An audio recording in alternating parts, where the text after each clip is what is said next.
Hi, എല്ലാവർക്കും നമസ്കാരം. Welcome back to travel and toast. ഇന്ന് ജയ്പൂർ ചെന്നതിന് ശേഷമുള്ള ഫസ്റ്റ് ഡേ ആണ്. നിർബാന പാലസ് എന്ന് പറഞ്ഞ ഒരു ഹെറിറ്റേജ് ഹോട്ടലിലാണ് നമ്മൾ സ്റ്റേ ചെയ്തിരിക്കുന്നത് കേട്ടോ. സ്റ്റേയുടെ വിശേഷങ്ങളൊക്കെ വഴിയെ കാണിക്കാം. അപ്പോൾ അവിടുന്ന് നമ്മൾ ഹോട്ടലിൽ നിന്ന് തന്നെ ഒരു ക്യാബ് ബുക്ക് ചെയ്താണ് ജയ്പൂരിൻ്റെ കാഴ്ചകൾ കാണാനായിട്ട് പോന്നിട്ടുള്ളത്. ഒരു 2500 പ്ലാനാണ് നമ്മൾ എടുത്തിരിക്കുന്നത് കേട്ടോ. അപ്പോൾ അതിനകത്ത് അവർ കുറച്ച് പ്ലേസ് നമ്മളെ കൊണ്ടുവന്ന് കാണിക്കും. അപ്പോൾ ഫസ്റ്റ് അവർ നമ്മളെ കാണിക്കുന്നത് ഖസാന മഹൽ എന്ന് പറഞ്ഞിട്ടുള്ള ഒരു റെയർ ജെംസ് ആൻഡ് ജ്വല്ലേഴ്സിൻ്റെ മ്യൂസിയമാണ്. അപ്പോൾ ഈ പോകുന്ന വഴിയിലുള്ള പിങ്ക് കെട്ടിടങ്ങളാണ് ജയ്പൂരിന് പിങ്ക് സിറ്റി എന്ന പേര് കൊടുത്തത്. രാവിലെ തന്നെ നല്ല തിരക്കാണ്. ഖസാന മഹൽ 2 വർഷമായിട്ടേ ഉള്ളൂ പബ്ലിക്കിനായിട്ട് ഓപ്പൺ ചെയ്തു കൊടുത്തിട്ട്. ഇപ്പം മെയിൻ റോഡിൽ കുറച്ച് എന്തൊക്കെയോ വർക്ക് നടക്കുന്നതുകൊണ്ട് നമ്മൾ വേറെ ഒരു വഴി ചുറ്റിക്കറങ്ങിയാണ് ഇപ്പോൾ ഖസാന മഹലിലേക്ക് പോകുന്നത്. അവരുടെ പ്ലാൻ അനുസരിച്ചുള്ള നമ്മുടെ ഫസ്റ്റ് പ്ലേസ് ആണ് ഖസാന മഹൽ. അപ്പോൾ നമ്മൾ ഖസാന മഹലിലേക്ക് എൻട്രി ചെയ്യാണ്. നല്ല പച്ചപ്പ് നിറഞ്ഞ ഒരു സ്ഥലമാണ് കേട്ടോ. ഏകദേശം ഒരു 1200 സ്ക്വയർ യാർഡിലാണ് ഈ ഖസാന മഹൽ ഉള്ളത്. അപ്പോൾ ഒരാൾക്ക് ടിക്കറ്റ് എൻട്രൻസ് ഫീ 350 to 400. ചില സമയത്ത് പല സമയങ്ങളിലും പല റേറ്റ് ആണ് കേട്ടോ. സിപ്പ് ലൈൻ 150 ആണ്. സിപ്പ് ലൈൻ കയറണമെങ്കിൽ സിപ്പ് ലൈനിൻ്റെ എടുത്താൽ മതി. നമ്മൾ സിപ്പ് ലൈൻ എടുത്തില്ല കേട്ടോ. നമ്മൾ എൻട്രൻസ് ഫീ മാത്രമേ എടുത്തിട്ടുള്ളൂ. നമ്മൾ ചെന്ന സമയത്ത് 350 ആയിരുന്നു. അപ്പോൾ ചിലരൊക്കെ ചെന്നപ്പോൾ 400 ആയിരുന്നു എന്ന് പറയുന്നത് കേട്ടു. അപ്പോൾ രാവിലെ തന്നെ നമ്മൾ ചെന്നതുകൊണ്ട് ഖസാന മഹൽ ഓപ്പൺ ആയിട്ടില്ല. അതിനൊരു 9 o'clock ആവും. ഇവിടെ museum, heritage walk, peacock garden, leopard point, herd swim, wonder ball, അങ്ങനെയുള്ള കുറേ പ്ലേസസ് ഒക്കെ ഉണ്ട്. അപ്പോൾ ഇതാണ് ഖസാന മഹൽ.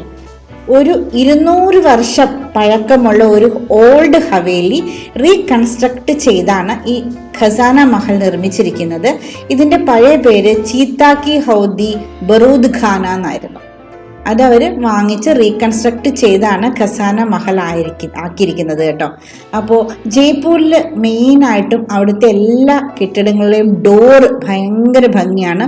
ഒരു ഇൻസ്റ്റഗ്രാമബിൾ പ്ലേസ് ആണ് കേട്ടോ ജയ്പൂരിലെ കെട്ടിടങ്ങളുടെ ഡോർസ്. പോണ്ടിച്ചേരി ചെല്ലുമ്പോഴും ഇങ്ങനെ തന്നെയാണ്. അപ്പോൾ ഫോട്ടോഗ്രാഫി താല്പര്യമുള്ളവർക്ക് നമുക്കിതിൻ്റെ മുന്നിൽ നിന്ന് അതിമനോഹരമായ പിക്ചേഴ്സൊക്കെ എടുക്കാം.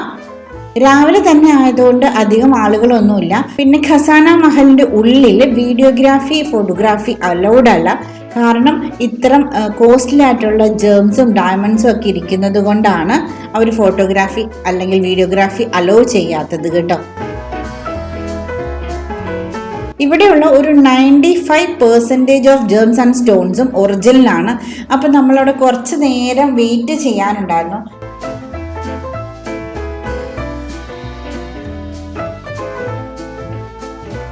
ഖസാന മഹലിനോട് ചേർന്ന് തന്നെ ഇങ്ങനെ ഒരു പ്ലേസ് ഉണ്ട് കേട്ടോ. അപ്പോൾ ഇവിടെ വന്ന് നമുക്ക് ഫോട്ടോ ഒക്കെ എടുക്കാം. നിറയെ പച്ചപ്പാണ്. അപ്പോൾ ജയ്പൂരിൽ നമുക്ക് ഭയങ്കര ചൂടൊക്കെയാണ്, പച്ചപ്പ് കുറവാണ് എന്നൊക്കെ കേരളത്തിൽ നിന്നുള്ള നമ്മൾ പറയുമെങ്കിലും അവിടത്തെക്കാളും ധാരാളം പച്ചപ്പ് ഇവിടെയുണ്ട്. ഇതിൻ്റെ മുന്നിൽ വലിയൊരു മലയുണ്ട്.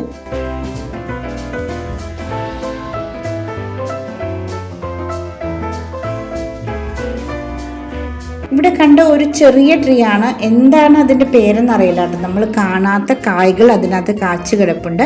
അപ്പോൾ ഈ മരത്തിൻ്റെ അങ്ങ് മുകളിലൊരു ചെറിയ കൂട് കണ്ടോ? ഇവിടെ ഒരു കുഞ്ഞി അണ്ണാനുണ്ട്. ഇതാണ് അവൻ. അപ്പോൾ അവന് വേണ്ടി താമസിക്കാനുള്ള ഒരു കൂടാണത്.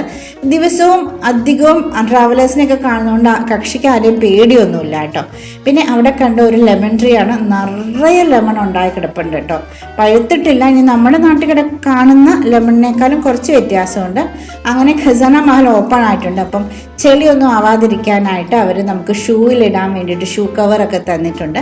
അപ്പോൾ ഇതെല്ലാം ഇട്ട് നമ്മൾ ഖസാന മഹലിൻ്റെ ഉള്ളിലേക്ക് കയറുകയാണ്. ഇവിടെ കുറച്ച് പ്ലേസിൽ നമുക്ക് വീഡിയോഗ്രാഫി എടുക്കാം. ഉള്ളിലോട്ടൊന്നും വീഡിയോഗ്രാഫി അലൗഡ് അല്ല കേട്ടോ.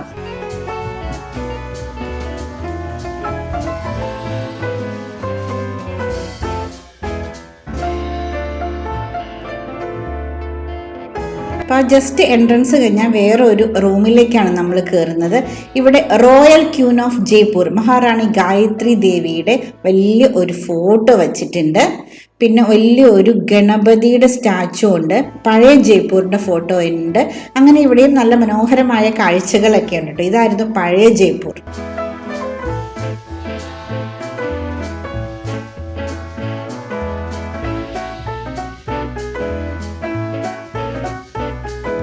നെക്സ്റ്റ് ഇവിടെ ഒരു ചെറിയ ഫിലിം ഷോ എന്ന് പറയാൻ പറ്റില്ല, ജയ്പൂരിനെ കുറിച്ച് അല്ലെങ്കിൽ നമ്മുടെ ഖസാന മഹലിനെ കുറിച്ചുള്ള ചെറിയ വീഡിയോ ആണ്. ഖസാന മഹലിൻ്റെ ഉള്ളിൽ എന്തൊക്കെ കാണാം എന്നതിനെ കുറിച്ചുള്ള ചെറിയ വീഡിയോ ആണ്.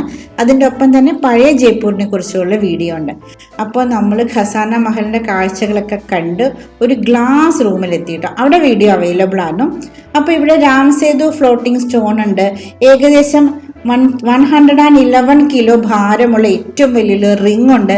പക്ഷെ അതൊക്കെ നിങ്ങളെ കാണിക്കണം എന്നുണ്ടായിരുന്നു, പക്ഷെ അവർ വീഡിയോഗ്രാഫി അലോ ചെയ്തില്ല. അങ്ങനെ നമ്മളിവിടുന്ന് സ്റ്റെപ്പ് കയറി ഈ മഹലിൻ്റെ മുകളിലേക്ക് എത്തി. ഇവിടെ നിന്നാണ് സിപ്പ് ലൈൻ പോകുന്നത്, ഇവിടുന്ന് അങ്ങേ അറ്റത്തേക്ക് കേട്ടോ. അപ്പോൾ സിപ്പ് ലൈൻ പോകണം എന്നുള്ളവർക്ക് ഒരു 150 കൊടുത്താൽ ഇവിടുന്ന് അങ്ങ് വരെ നമുക്ക് സിപ്പ് ലൈനിൽ പോവാം. നമ്മൾ കയറിയില്ല, കാരണം 2 ദിവസത്തെ സമയം മാത്രമേ നമുക്ക് ഉണ്ടായിരുന്നുള്ളൂ. അപ്പോൾ കുറേ സ്ഥലങ്ങൾ കവർ ചെയ്യണമായിരുന്നു. ഇതാണ് സിപ്പ് ലൈൻ കണ്ടോ പോകുന്നത്. അതുകൊണ്ട് നമ്മളിവിടെ സിപ്പ് ലൈനൊന്നും കയറിയില്ല. ഇനി ഇവിടുന്ന് നമ്മൾ അടുത്ത പ്ലേസിലേക്ക് പോവാണ്. ഫോട്ടോ ഒക്കെ എടുക്കാൻ അടിപൊളി പ്ലേസ് ആണ് കേട്ടോ. പിന്നെ 400 അല്ലെങ്കിൽ 350 റുപ്പീസിന് വർത്താണോ എന്ന് ചോദിച്ചാൽ മ്യൂസിയം ഒക്കെ കാണാൻ ഇൻട്രസ്റ്റ് ഉള്ളവർക്ക് മാത്രമാണ് ഇവിടെ വന്നാൽ ഒരു രസം ഉണ്ടാവുള്ളൂ കേട്ടോ. കുട്ടികൾക്കൊക്കെ നല്ല കട്ട ബോറിംഗ് ആയിരിക്കും, കാരണം അവർക്കിപ്പോൾ ഈ വജ്രവും ജെംസും ഒക്കെ കണ്ടിട്ട് പ്രത്യേകിച്ച് ഒരു ഹാപ്പിനെസ് ഒന്നും ഉണ്ടാവില്ലല്ലോ. അപ്പോൾ അവർക്ക് കുറേ കളിക്കാനും അല്ലെങ്കിൽ അങ്ങനെയൊക്കെ കാണാനായിരിക്കുമല്ലോ ഇഷ്ടം. അങ്ങനെ നമ്മൾ ഖസാന മഹലിൽ നിന്നും പുറത്തേക്കിറങ്ങി വളരെ അമൂല്യമായ മനോഹരമായ നമ്മൾ ജീവിതത്തിൽ ഒരിക്കലെങ്കിലും കണ്ടിരിക്കേണ്ട അമൂല്യമായ ശേഖരങ്ങൾ കൊണ്ട് നിറഞ്ഞതാണ് ഖസാന മഹൽ. അപ്പോൾ ഇതിനെക്കുറിച്ച് പഠിക്കാനും ഇത് കാണാനും ആഗ്രഹമുള്ളവർക്കെല്ലാം ഖസാന മഹലിലേക്ക് വരാം. ഇനി കുറച്ച് ദിവസം നമ്മൾ ജയ്പൂരിൻ്റെ വീഡിയോസാണ് കാണിക്കാൻ പോകുന്നത്. എല്ലാവർക്കും വീഡിയോ ഇഷ്ടപ്പെട്ടെങ്കിൽ please like, share and subscribe. മറ്റൊരു മനോഹരമായ വീഡിയോ ആയിട്ട് വീണ്ടും കാണാം. Till then, stay tuned.